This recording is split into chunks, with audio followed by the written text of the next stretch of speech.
The thing is, I think my fantasy life is about to be put on hold because I'm on my way to my 4th date with Christopher, and I'm pretty sure he's going to ask me to be his monogamous boyfriend.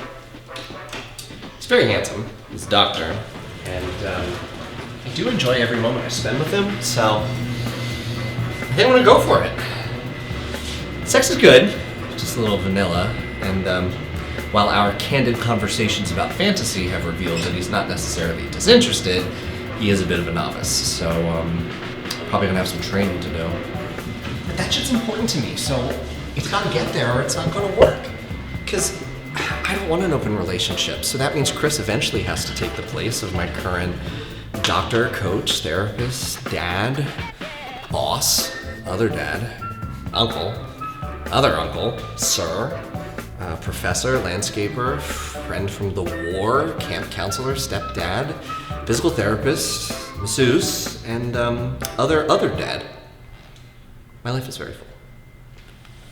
Hey everybody, Ross here for Dekkoo In Depth, and today we are celebrating the release of Danny Will Die Alone, available now wherever you get Dekkoo. Now, we're here with, he's such a multi-hyphenate. We got the star, we got the director, he's editing it on the train. It's Jack Tracy. Jack, thank you so much for joining us. Thank you for having me. It's good to be in the office and meet everybody. Oh yeah, we're so happy to have you. And my first question, of course, the series is called Danny Will Die Alone, but will Jack die alone? Oh yeah, most certainly. Oh boy. Especially after this series. No one's gonna date me after they see that I put all of my stories in a show. That's true. Or they'll think, okay, I gotta hold on to this guy so that I don't end up in season 2. Yeah, I made another series where I was using stories from a current boyfriend, so be afraid. So that special skill, in combination with aforementioned donkey dick, is the reason this date is happening. And the reason you're joining me on it tonight, as opposed to any other night of my dreadful existence, is because this is the first time since aforementioned pandemic and aforementioned breakup that I've gone on a date. Yeah, those are both legit. And my name is Danny. COVID's obviously a jumping off point in the show. Tell me a little bit more about your other inspirations when you were making this. It came from the fact that I couldn't produce anything during COVID, like all of us, we couldn't really do anything. So it started with a straight to camera, like YouTube blog series called Dying Alone Together. And I would just take some of the themes that are that would eventually be in the series and just do a comedic kind of monologue to camera. And then that turned into a podcast called Dying Alone Together, where we would, me and a co-host would swipe Tinder and Hinge and like comment on the things we were seeing, especially the wild things. And then that grew into the series, and the idea was to do 10-minute episodes just to focus on a single date and just keep them as sort of isolated things and show them to you guys, and now here we are. You name drop Fleabag.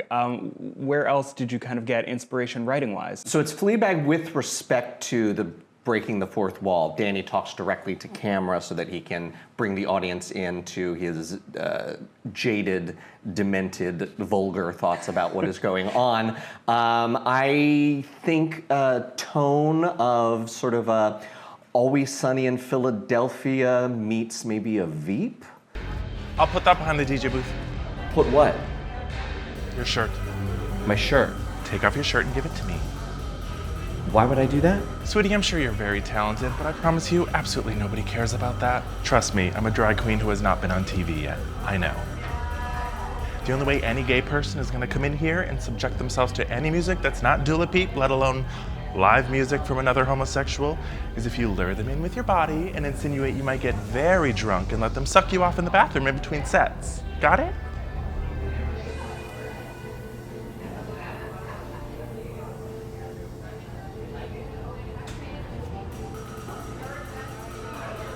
What a time to be alive. Welcome to nightlife, Daddy.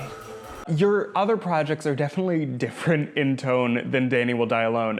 What did you set out to do differently when you were working on this project? You know how Schitt's Creek during season 1, like they started off where they were just like isolated comedy moments, and then there's this one episode where Alexis, you see on her face how disappointed she is about like a breakup or something, and the show kind of turns into like, oh wait, this comedy has like this element of heart. I actually care about these people. That was really an inspiration, especially when we get into season 2 in the fall.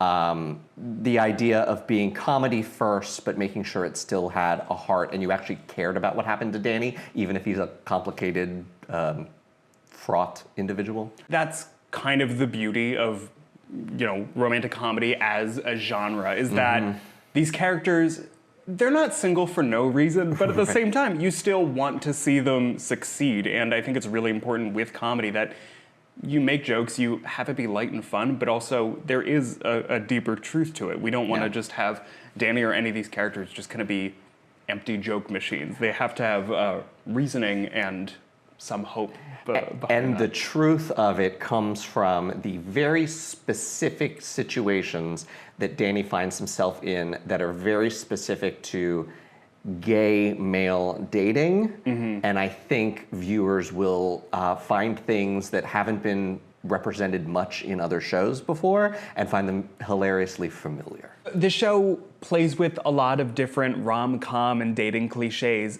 Do you have a favorite or a least favorite one? In terms of being very specific to the modern day gay experience, the one with the guy who wants Danny to reek, the Ripe episode, that was, I think, a very particular one. We have an episode that's all about role play, where he's trying to get his new doctor boyfriend to play doctor with him, and the doctor keeps diagnosing him with colon cancer during the role play. Those two really stick out as like just queer specific. I don't know if you'd see this in some other romantic comedy. No, I can't imagine Meg Ryan going to Tom Hanks and being like, "You smell awful, let's go." Yeah, that's not exactly. happening. And for the viewers at home, do I like any of those things? Sound off in the comments. Just kidding. Anyway, you can cut that if you want. What a time we're having. So you clearly are using a lot of your own stories when it comes to dating, and I'm sure you're going to friends and loved ones about what they've experienced on dating apps. Since the lockdown, what do you think has surprised you the most about modern dating? So it's interesting because there was an article that came out very recently that was sort of an expose on the dating apps. And the message of it was sort of like, hey guys, it's not just you. The dating apps are objectively more terrible now than they used to be because they've all moved to these pay models where the people that you might have the most interest in and the people who might be the best match are hidden from you unless you pay super high tiers. So there's a reason why you feel like you're not finding anyone if you're not signed up. And I think Tinder or Hinge has like a $500 a month membership now for like elite status. Yeah. So I have found that it's far less matches, far less people who actually want to meet, far less people who are actually single.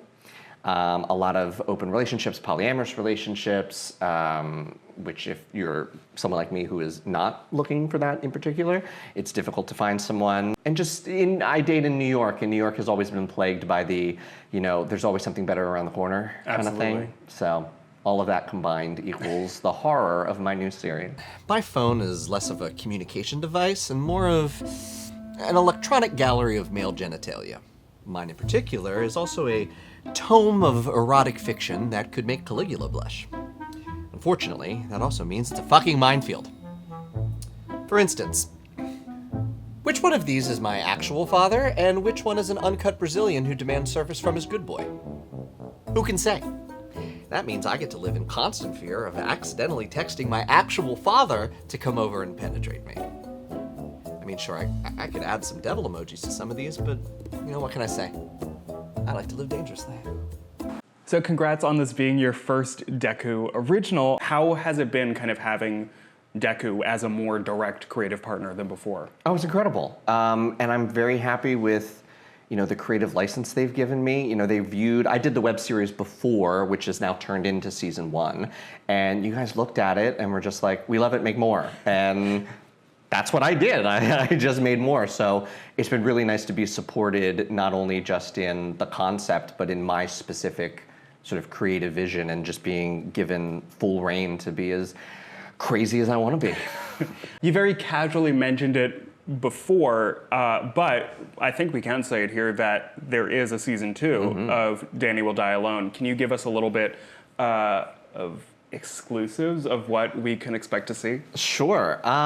So when I started partnering with Dekkoo, the suggestion was to take it from the 10-minute webisodes that they started as and actually develop it into a half-hour show. So now we're getting 6 half-hour episodes, and with that comes a through line. Season 1 is very much isolated dates, where this actually has a full story that we're telling.